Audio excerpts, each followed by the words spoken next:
दोस्तों, एक बार पुनः स्वागत है आपका हमारे चैनल NCERT सॉल्यूशन 99। दोस्तों, हमें आशा है आप अच्छे होंगे, स्वस्थ होंगे और आपकी पढ़ाई अच्छे से चल रही होगी। दोस्तों, आज हम कक्षा 10वीं के चैप्टर फर्स्ट अध्याय 1 इसका नाम है दोस्तों सूरदास के पद के लिए कुछ महत्वपूर्ण प्रश्न उत्तर दोस्तों लेके आए हैं। ये प्रश्न उत्तर दोस्तों आपकी आगामी त्रैमासिक, अर्धवार्षिक और वार्षिक परीक्षा के लिए दोस्तों बहुत ही महत्वपूर्ण साबित होंगे। दोस्तों, आप इन प्रश्नों को नोट कर लें और इनको बार बार लिख करके अभ्यास करें। तो दोस्तों देखते हैं सूरदास। दोस्तों, सूरदास के जो महत्वपूर्ण प्रश्न है ये।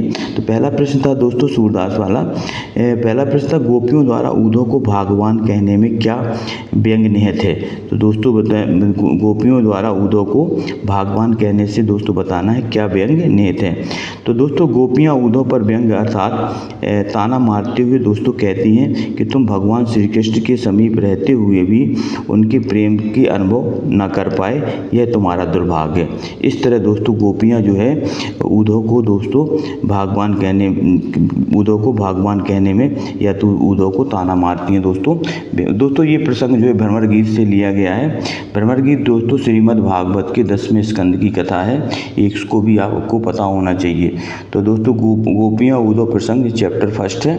तो दोस्तों इसका पहले का राइट आंसर है गोपियाँ ऊधों पर व्यंग्य यथार्थ ताना मारते हुए कहती हैं कि तुम भगवान श्री कृष्ण के समीप रहते हुए भी उनके प्रेम का अनुभव नहीं कर पाए, यह तुम्हारा दुर्भाग्य है। ये दोस्तों प्रश्न क्रमांक पहले का आंसर है। प्रश्न क्रमांक दोस्तों दूसरा देखते हैं। प्रश्न क्रमांक दूसरे में क्या पूछा गया है। तो दूसरा दोस्तों बहुत ही महत्वपूर्ण क्वेश्चन है दोस्तों। प्रश्न क्रमांक दूसरा, ऊधों के व्यवहार की तुलना किससे की गई। दोस्तों ये बहुत महत्वपूर्ण क्वेश्चन है, इसको आप इम्पोर्टेंट लगा लें।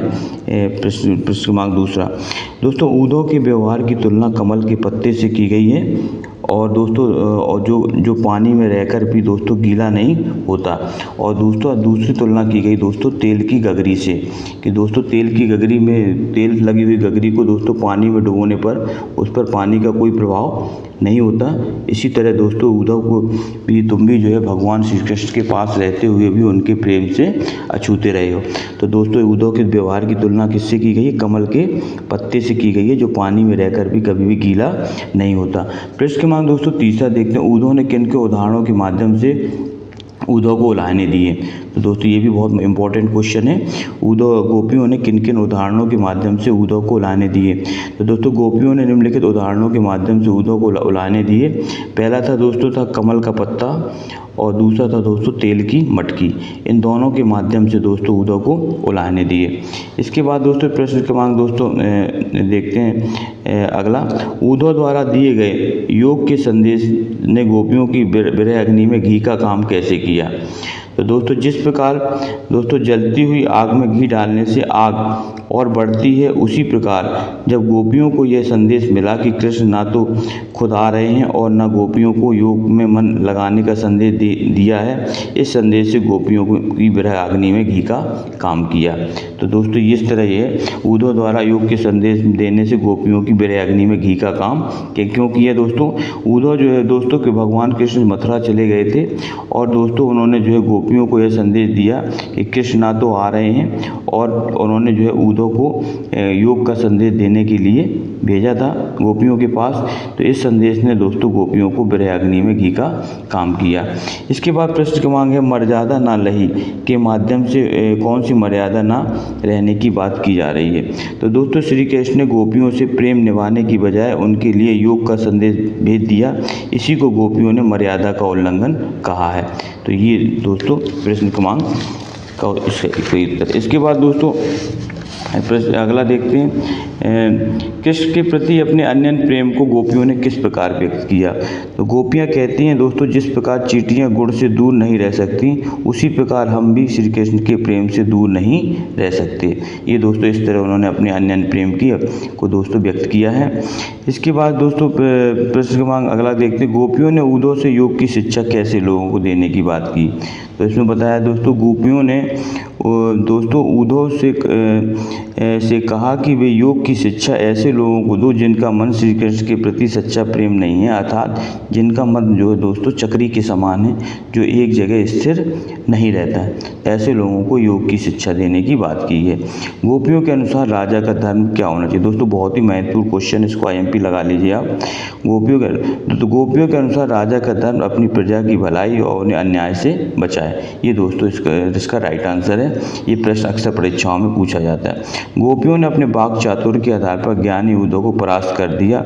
उनके वाक् चातुर्य की विशेषता बताइए।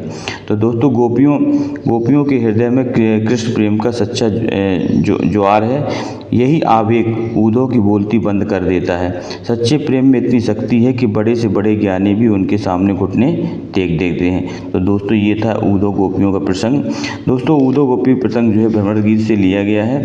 भ्रमर गीत दोस्तों श्रीमद् भागवत के 10वें स्कंद की कथा है। और दोस्तों ये सूरदास जो है कृष्ण भक्ति शाखा के प्रमुख कवि हैं दोस्तों। और इन्होंने जो है इनका जन्म दोस्तों थोड़ा देख लेते हैं कब हुआ था। दोस्तों इनका जन्म 1478 में हुआ था और जन्म स्थान मथुरा के निकट रुनकता नामक स्थान पर। और मृत्यु दोस्तों इनकी 1583 में हुई थी और मृत्यु स्थान है पारसोली ग्राम।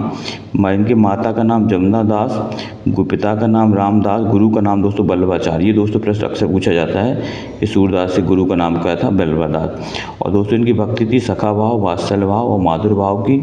और दोस्तों इनकी रचनाएं थी सूर सागर, सूर सालावली और साहित्य लहरी। ये रचना दोस्तों आप कंठस्थ कर लें। इनकी 3 ही रचनाएं हैं, सूर सागर, सूर सारावली और साहित्य लहरी। दोस्तों सूरदास ने लगभग 1.25 लाख पद लिखे हैं, लेकिन अभी तक जो है दोस्तों मात्र 30 से 40 हज़ार पद ही उपलब्ध हैं। तो दोस्तों ये थे सूरदास के प्रश्नोत्तर। आई होप यू दोस्तों आपको ये प्रश्न समझ में आए होंगे। आप हमारे चैनल को दोस्तों सब्सक्राइब कर दें, लाइक कर दें और दोस्तों ये प्रश्न अपने दोस्तों में शेयर करें। दोस्तों आपका दिन शुभ हो। जय हिंद, जय भारत, वंदे मातरम।